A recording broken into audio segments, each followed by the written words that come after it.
Justin Timberlake's Super Bowl halftime show reminds world of why it fell in love with him. It's never not been good to be Justin Timberlake, but the road leading to his Super Bowl performance has been uncharacteristically bumpy. Call it karma for living a charmed life, but of late Timberlake seems unable to put a foot right. There were the 3 unloved singles chosen to launch what would turn out to be the tepidly received Man of the Woods. There was Timberlake's reluctance to comment on working with Woody Allen. And there was the Super Bowl performance itself, perceived by incensed internet commentators as an unapologetic return to the scene of the crime.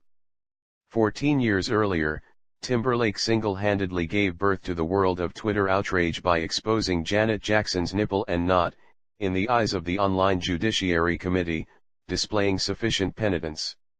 Timberlake's subsequent career was seen to have soared while Jackson was judged to have been made to unfairly wear the scarlet letter of shame.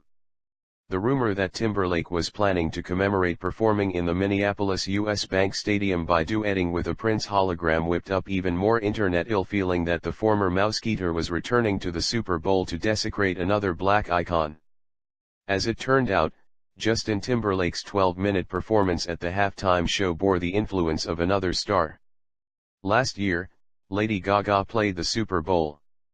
Like Timberlake, she was struggling to whip up popular or critical interest in her then-current album.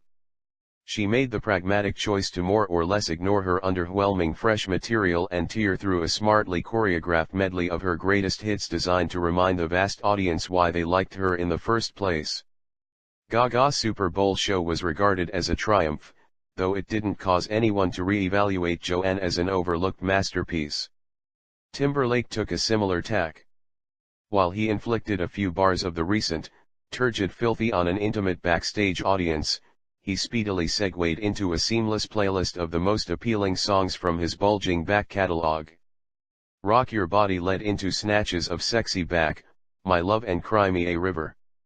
It was hard to watch that segment and hear those hits and not conclude that Timberlake's ascendancy from boy band component to autonomous success story is something that every nascent pop hopeful should be forced to study and attempt to emulate.